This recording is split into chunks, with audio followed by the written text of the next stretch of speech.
Camping is one of the simplest yet most powerful ways to escape the stress of everyday life. Sa panahon ngayon na halos lahat digital at laging naka-online, ang pag-camping gives us a chance to slow down, breathe deeply, and just be present. For me, ginagawa ko talaga siya para makalimot sa stress ng busy life and adulthood. Yung tipong araw-araw, puro responsibilities, deadlines, bills, at kung ano-ano pang iniisip. Kapag nasa camp ka na, parang automatic pause button yung utak mo. Wala kang iniisip na trabaho. Walang pressure. Walang expectations. Relax lang. Simpleng buhay lang muna. Imagine waking up to the sound of birds instead of alarm clocks. Yung malamig na hangin sa umaga. The smell of fresh grass. At yung quiet surroundings na walang traffic noise. Di ba sobrang calming? Yung simpleng pag-setup ng tent, pag-iihaw ng pagkain, or paglalakad sa trail, nakakabawas na agad ng stress. It reminds you na hindi mo kailangang magmadali palagi. In today's episode, samahan nyo kami mag-relax, huminto sandali, at enjoyin ang kalikasan. Ready ka na? Tara, biyahe tayo.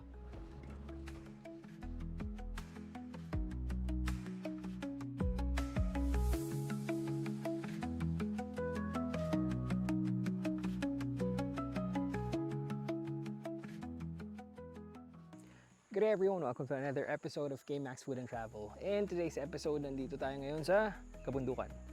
We're here at Camp United. Magka-camping tayo in today's episode. So samahan nyo kami. Share ko sa inyo kung ano yung experience namin dito sa campsite na to. Ready ka na? Tara, biyahe tayo.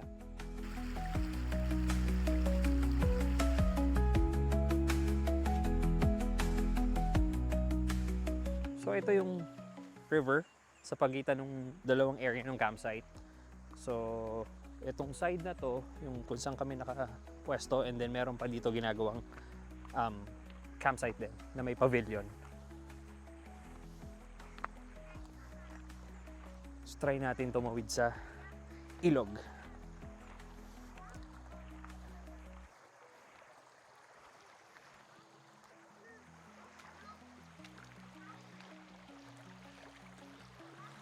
Lamig ng tubig. Ang sarap maligo. Ano na?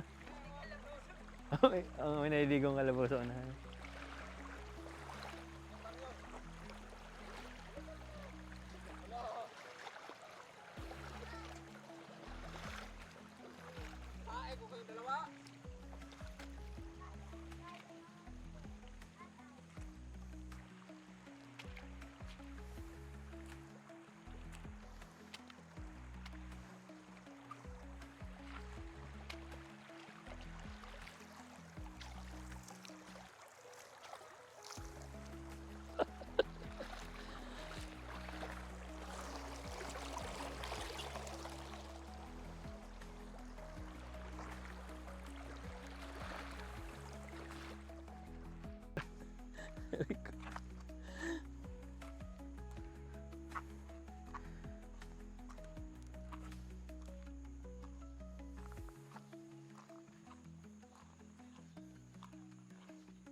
For those of you na nagtatanong kung nasan tayo, we're here at Camp United.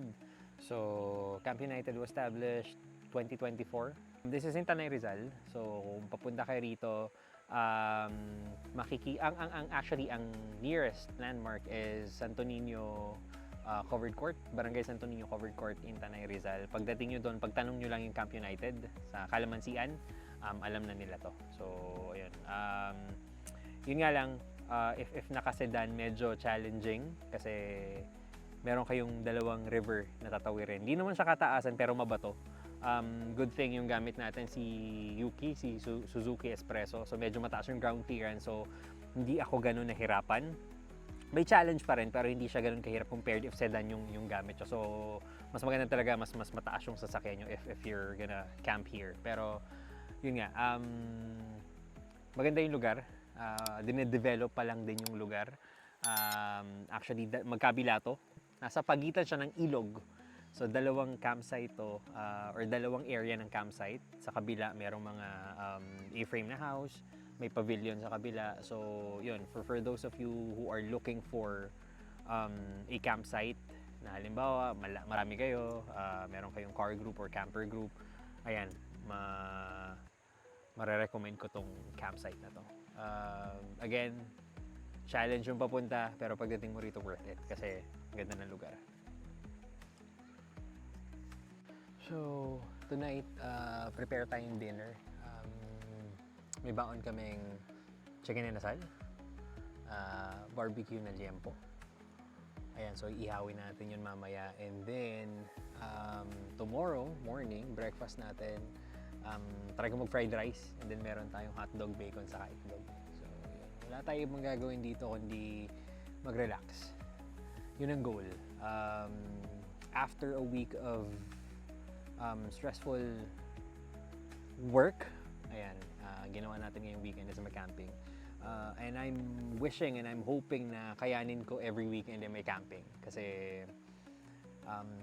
to be honest, nakakapagod siya. Pero fulfilling. Kasi, tingnan nyo naman yung view, di ba? So, tingnan nyo yung view. Tingnan nyo yung makikita nyo. The journey papunta rito, challenging.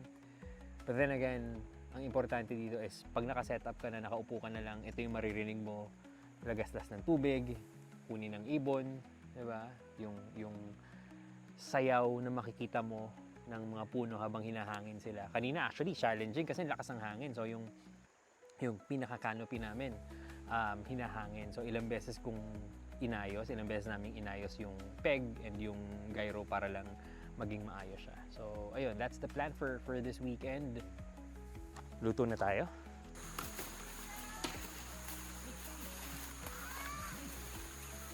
Hindi naman siguro malamok dito, no? Nararamdaman ko na siya. Meron? May off ka?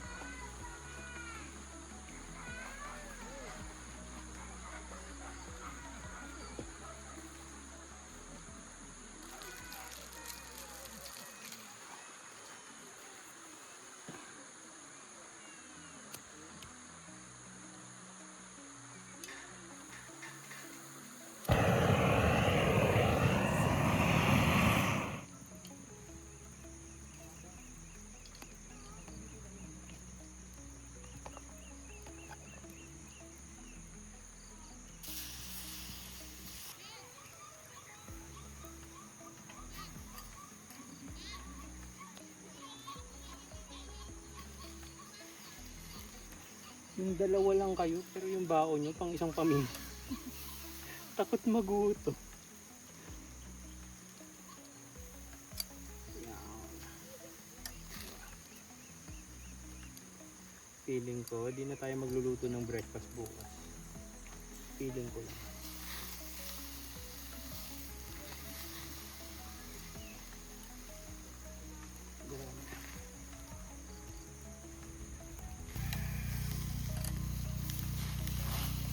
Ooh. Ayan. Char grilled. Char lang, char. Char. Singit ko baka makita. Hindi po yan inihaw. Maitim lang talaga.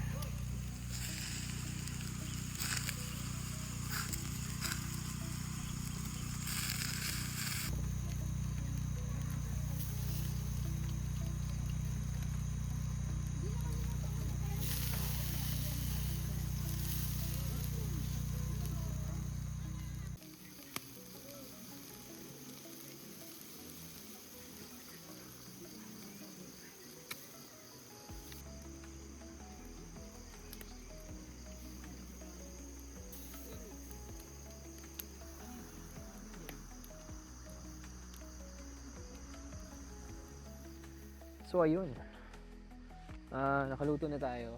Nagluto tayo ng inihaw na liempo saka chicken inasal. Tapos, ayan, meron tayong kanin.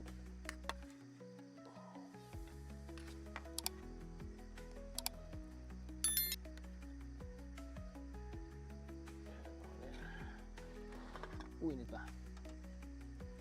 Kaya ako suka. Itlog maalat, kamatis. Di mo na nilagyan ng ng sibuyas. Okay yan.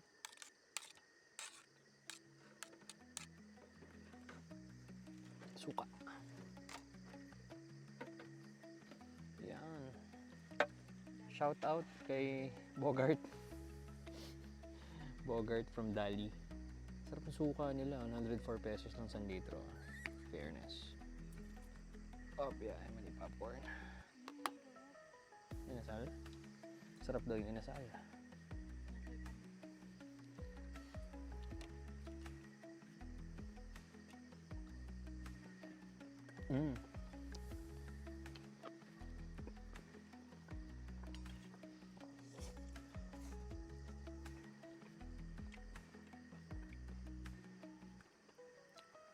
Pero parang nagbabahay-bahayan lang.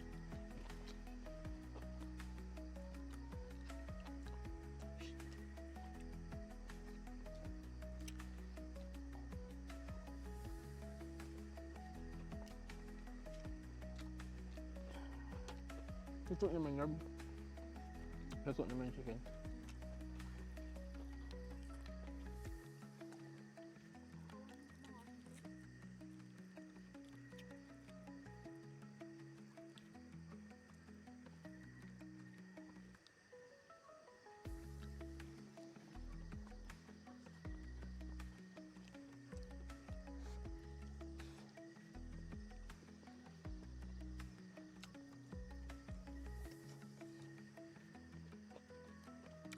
Mga ganitong ulam, sarap magkamay eh.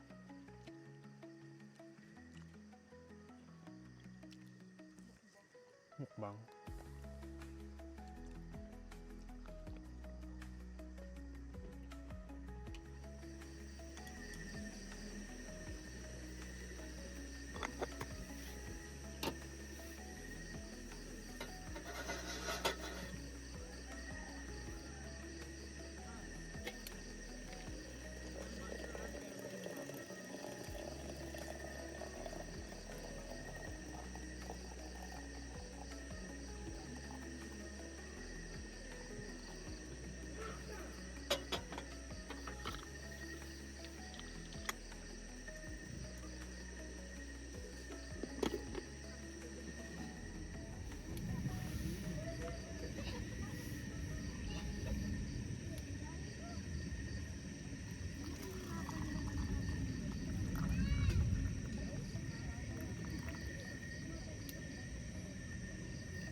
Good morning!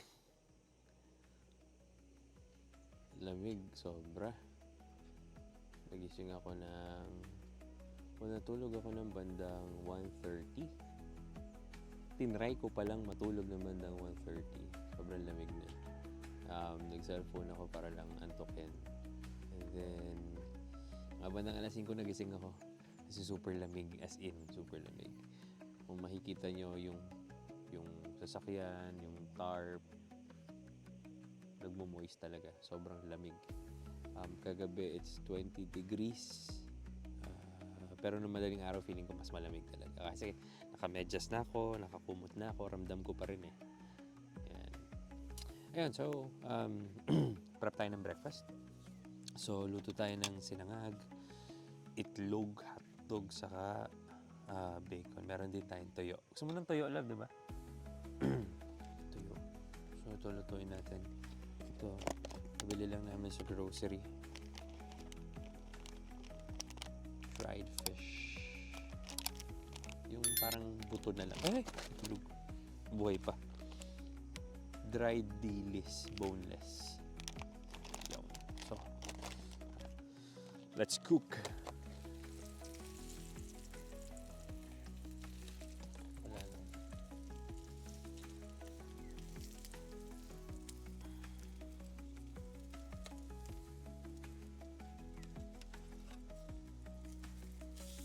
Nagkaroon ka ng restaurant pero nakasunog ka ng hotdog. Iba?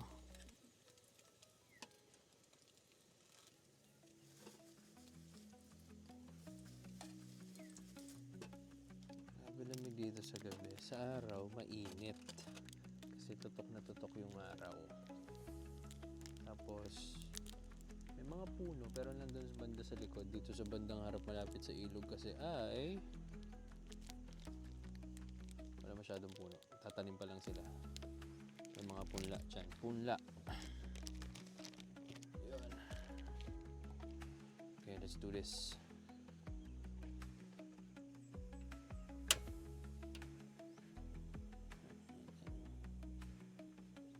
Mapilantik ito, baby.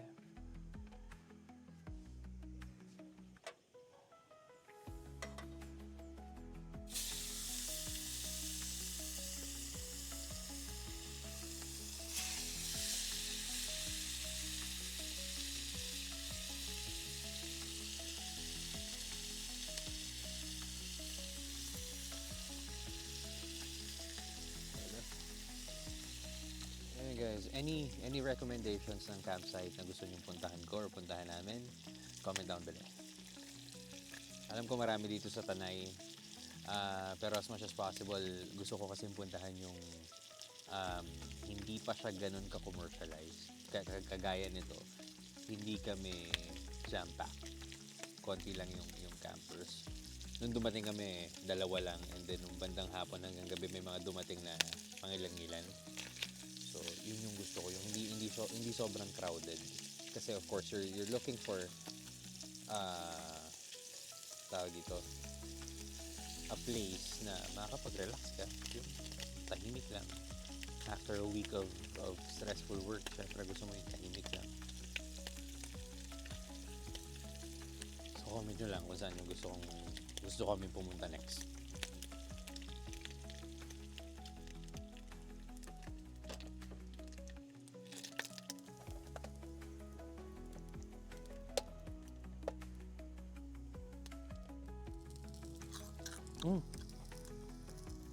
ASMR.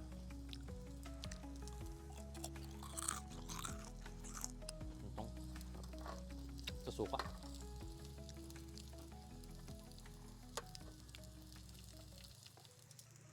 Okay na to. Ayan. Tapos, init na lang ako ng tubig para sa kufe. Sarap.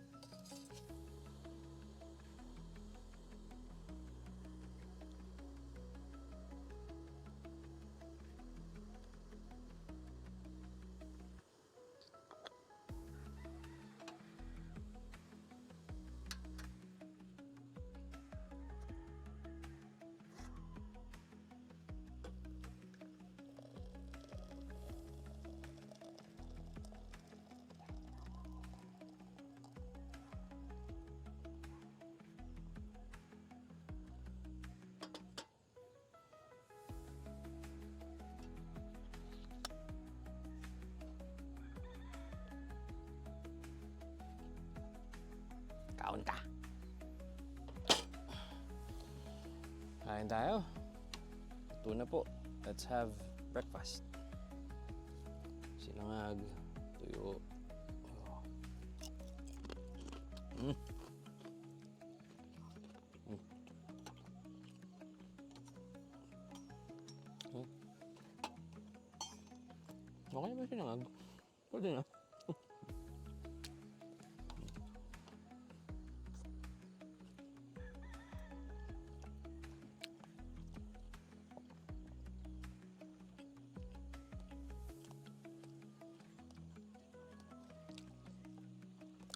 Welcome to another mukbang episode.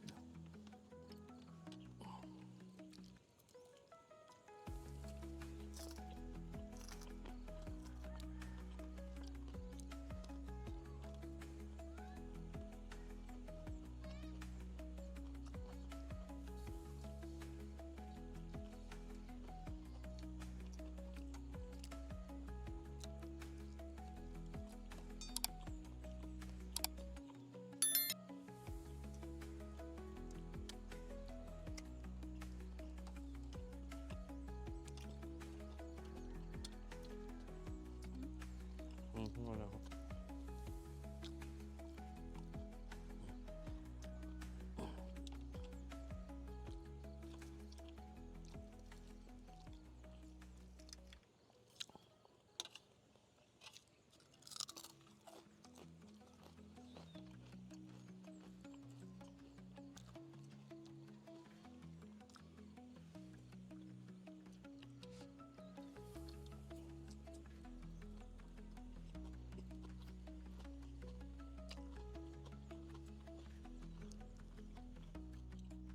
When you're surrounded by trees, mountains, or the sea, you start to feel small in a good way. Parang lahat ng worries mo nagiging manageable. Nature has this quiet way of grounding you.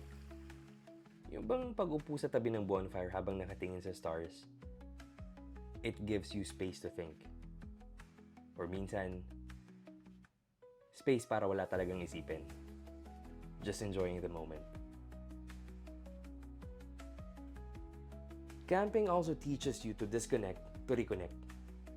Hindi lang sa sarili mo, but also with the people you're with. Mas meaningful ang conversations kapag walang distractions. Walang notifications. Walang deadlines. Just real moments. Sa huli, camping isn't just about adventure. It's about healing. It's about choosing peace over pressure. Stillness over noise. Minsan, ang kailangan lang natin para makalimot sa bigat ng adulthood ay tumakas sandali sa kalikasan. To breathe, to rest, and to simply exist.